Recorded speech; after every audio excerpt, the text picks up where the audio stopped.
Next is, committee may be possible to take action and recommendations for the board and the bylaws provisions, by amending and deleting and the other done that. Discussion regarding the grievance.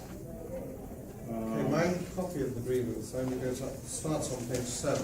Yeah, it starts on page 7. There's Oh, only, that's it. yeah, these are the pages in which the executive board made recommendations to the bylaws to look at these grievances.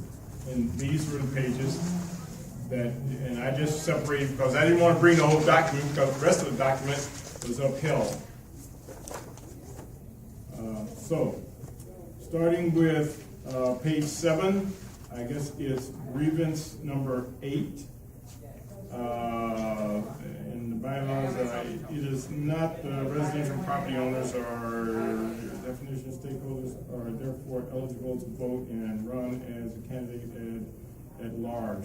I guess this is basically saying create an at-large position on the Granada Hills South Neighborhood Council of Directors for non-resident stakeholders. The thing about it is, this already exists. Well, yeah, I think it's worded wrong because at-large means it's not a specific position. Yeah, we have 9 at-large positions on the board already. Adding another at-large position doesn't make any sense. All right, so the question is whether we should forget the word at-large. The question is, should our bylaws have had a position on the board for non-resident residential property owners? I think that's what this really meant. Yeah, but again, that would be hard to enforce because as it is, anyone who owns property, it states in the bylaws, who owns property, whether you live in that property or not, there's a position for you on the board already. Well, that's at large, but there's no specific seat. We have no person on our board who represents landlords, but we do have a position on our board of a seat that represents tenants. So you actually do have something unfair, and I've raised this issue before.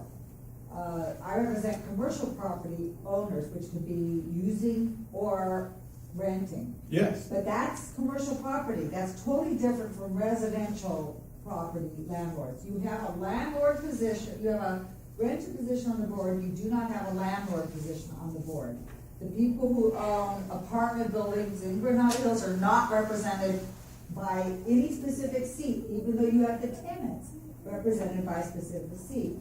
So that is unfair. However, that being said, I think that we have a problem getting specific seats filled. Yeah, we have 2 seats right now that Right. are not filled. Yeah, and I have not yet seen any landlords want to take a position of being a specific seat on the board. And so the problem with creating a specific seat, even though I think it's unfair, that you have only renters represented and not landlords represented, I'm not making a motion to create that seat because I don't think, one can be created. well, unless Not effectively. unless you brought in another one of the seats to include either residential, multiple unit landlords or, I mean. It doesn't make any difference how you word it. The fact of it is, it's trying to get someone, Dave. Well, 2 things. One is that the residential property owners who are absentee owners, whether they rent property or otherwise have the property, are represented because there's 9 at-large positions they can vote for. So that's the first thing. Second thing, though, is that Mr. Kuzman brought this up. I think it's a valid point. I'd like to hear what his point is here. I think Bonnie perhaps spoke for him. I don't know.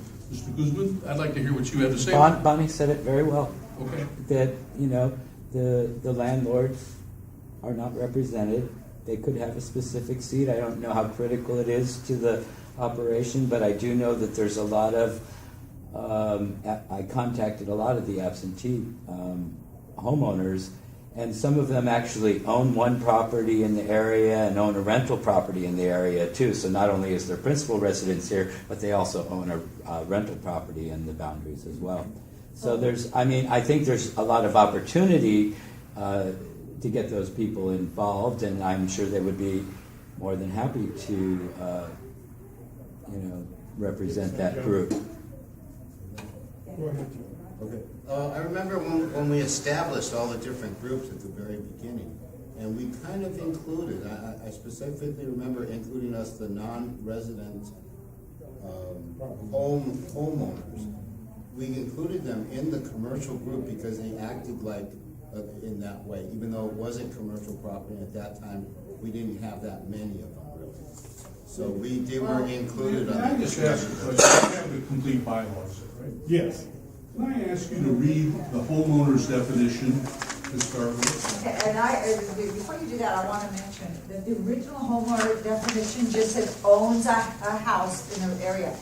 And the bylaws committee, and I was on at the time, against my vote, they wanted to change who owns and occupies. I wanted it to just be owns a house. And They changed it to I owns recall and that occupies. conversation, you and Right, I were on the and then bylaws. people at the same said, well, time. it's covered by commercial, and I said, no, commercial property owners is very different than than landlords. The issues are totally different. There is rent control for multiple units in LA City, which we are. Any duplex or more has rent control, that's a huge issue in LA. We have, so you have tenants that represent themselves, and you don't have anybody representing landlords, and there's issues before the city council every week about issues like rent control. So I actually sort of agree that if we can get somebody to fill the seat, because the property owners who live in their house represent more than half of the board of directors now. Because the at-large positions are almost always filled by the property owners. Well, That's it. That, to me, that's what Right. it should be, but. Well, but then the point is you don't have anybody to speak for landlords. Well, but let me just suggest that the way to do this, rather than creating another seat, because that creates other problems. You recall, and Jim and Bonnie and I were all in the bylaws committee that created these bylaws. You will recall that one of the things that we were really concerned about was balancing the special seats with the at-large seats. Yeah. And so if we create another special seat, to me, we would almost be obligated to create another at-large seat. We've already gone through that where we reduced the number from 23 to 21 and combined a specialty seat and at the same time reduced one at-large seat. I think a much better solution, and I'm going to make a motion to this effect right now, would be to eliminate the word occupy from there and let residential homeowners who don't occupy the home be able to vote for the homeowner's seat. To me, that seems to be an equitable way to let their voices be heard without having to create another seat. Well, let me read this. Please read the homeowner's members. definition. Okay, the owners, we have, commercial property owner. No, I want homeowner's definition. Oh, the homeowners, okay.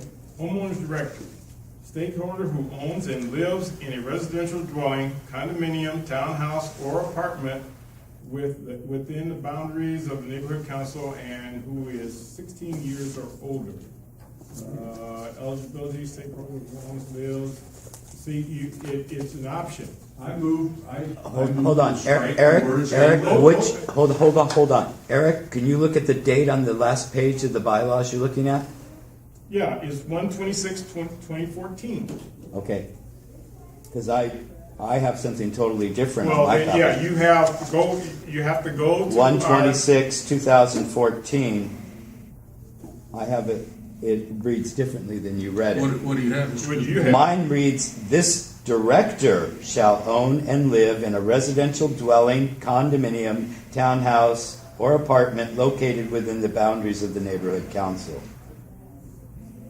I thought I heard you say that No, I a said stakeholder who Mine owns and says lives. stakeholder who owns and lives in a residential dwelling, condominium, townhouse, or apartment within the boundaries of the neighborhood council and who is 16 years or older. They changed the word director to stakeholders. It must be one of the amendments that. There's something different, and Well, this then is the one I This downloaded is the from one that is Dunn. on our website right now. The one on our This is the one website we is dated approved at the 2000. last meeting. These are the bylaws we approved at the last meeting. And I said at that time, this is the bylaws approved 1/26/2014. I don't know what you have. I downloaded this from the Neighborhood Empowerment site today.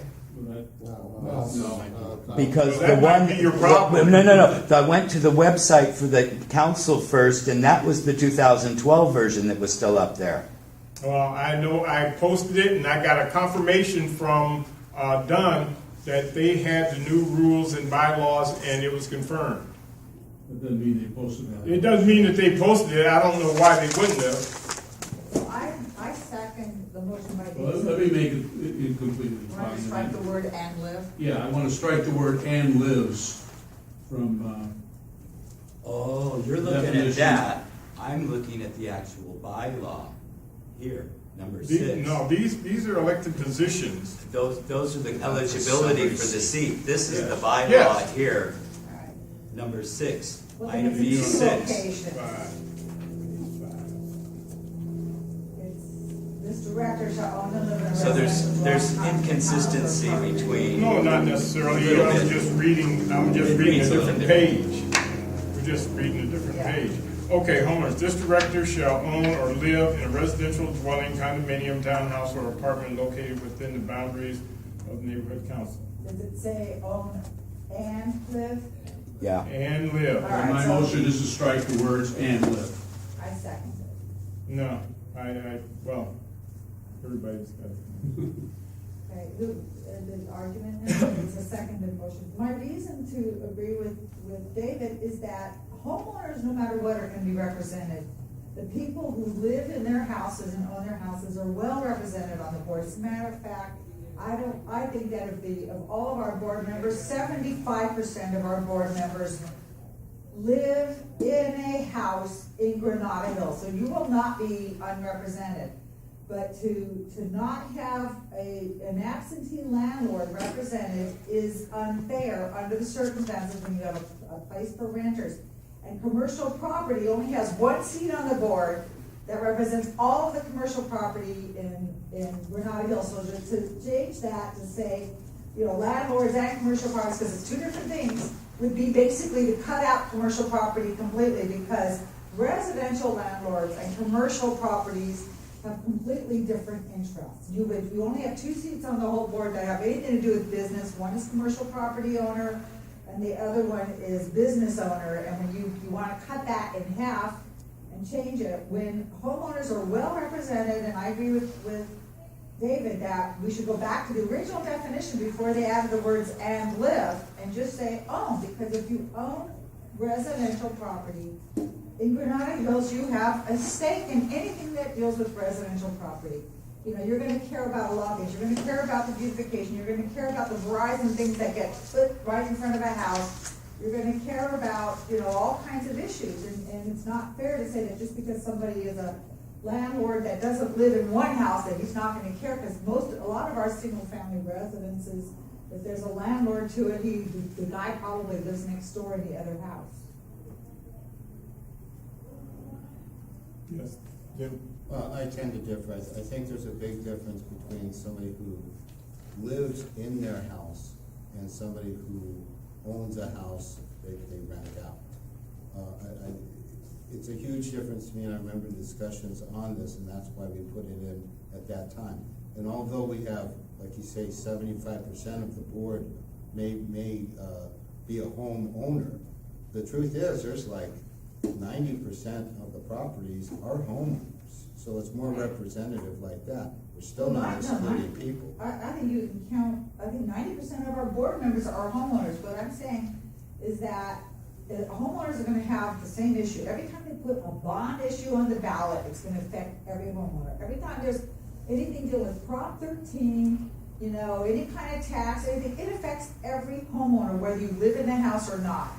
And we have no representation of those landlords at all. This entire community, there's not one single representation when you have people who own their house, when you have people that are representing renters. Dave?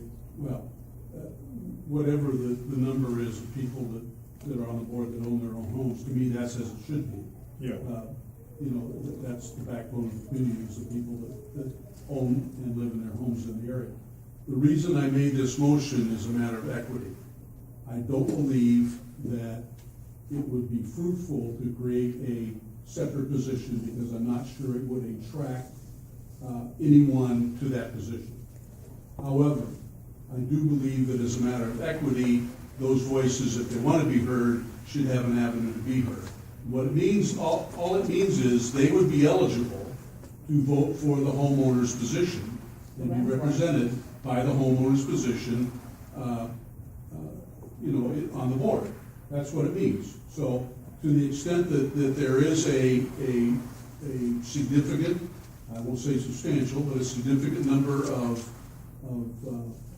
homeowners who are not represented by the homeowner position at this time, I simply view it as a matter of equity.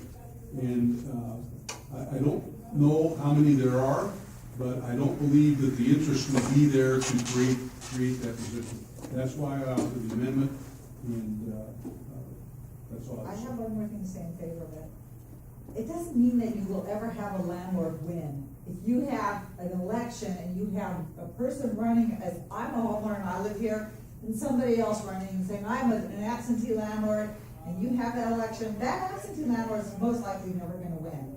But this makes your bylaws fair, because right now they are blatantly unfair. Yeah. Well, I've been waiting to say something. I do represent the homeowners, and I've been representing the homeowners almost from the beginning. And I think one of the reasons why it's worded the way it is because when this council got formed, and I remember the residents group, it was like what came out of Valley Vote. You know, we were like the cash cow for the rest of the city. We weren't getting the services, but we were certainly getting the bills. And a lot of the people who did have influence at that time were commercial property owners who owned a lot of, not just businesses, but a lot of apartment buildings.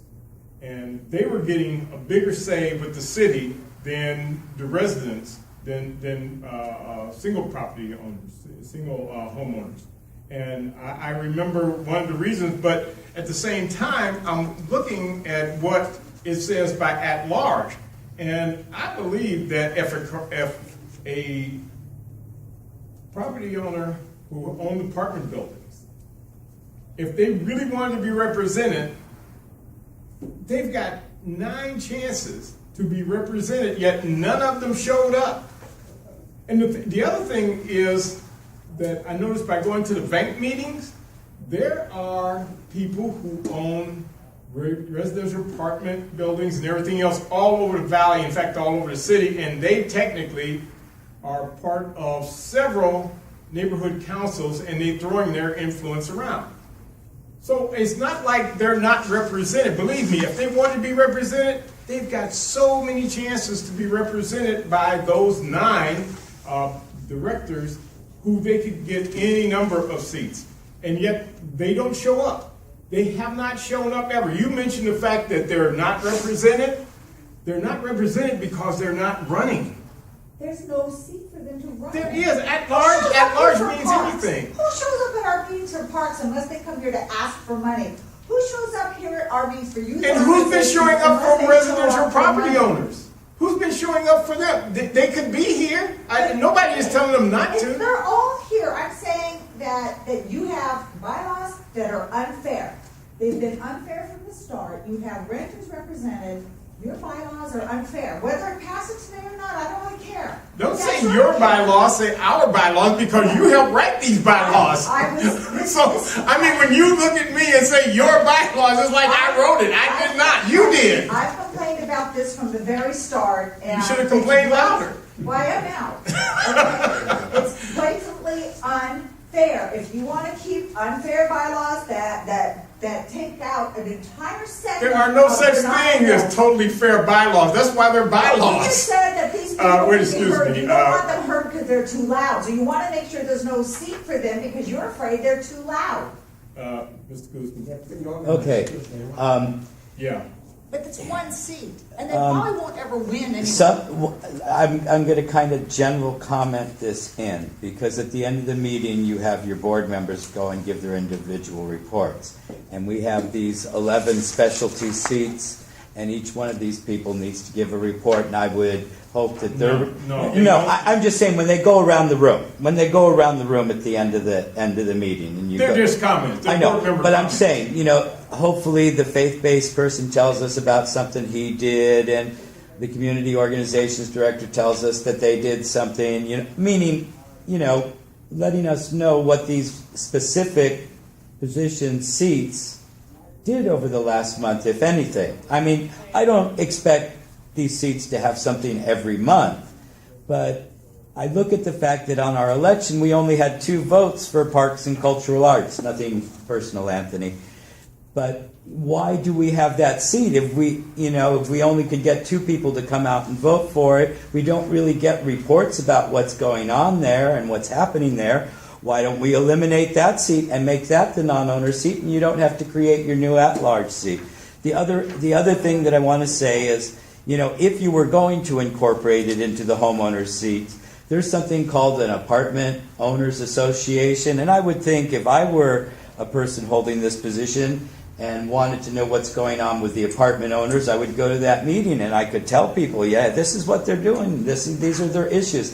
See, these are the communication issues I think that as board members and, as a stakeholder too, I try to bring what I can when there's new information to the board as well. So it's kind of a thing that you have 14% approximately of single-family homes that are rented out. That's on tax record paper.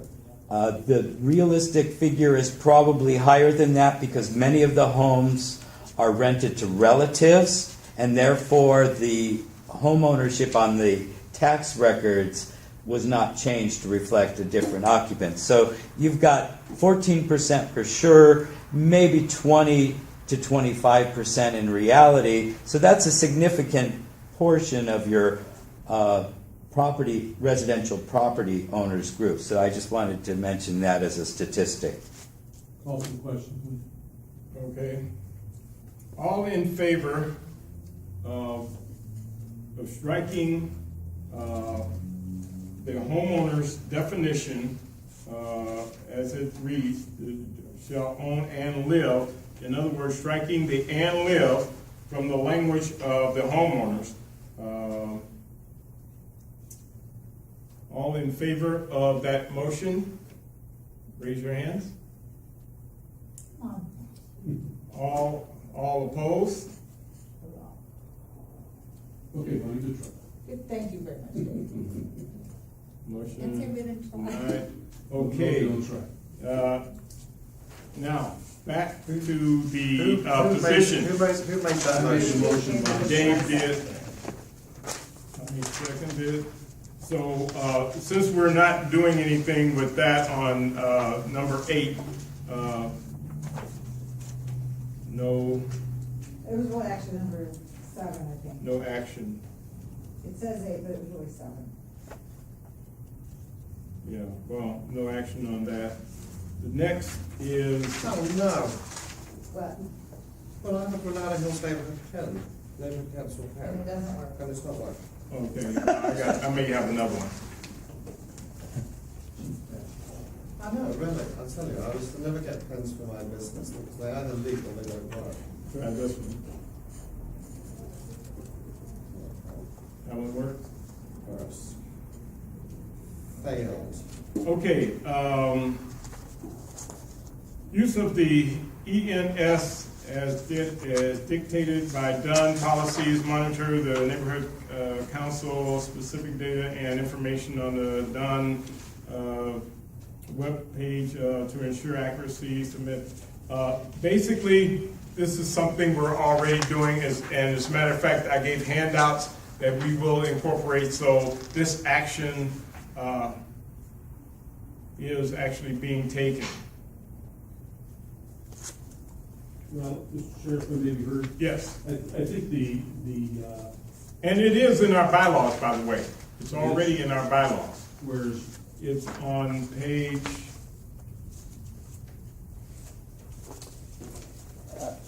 Eric, Yes.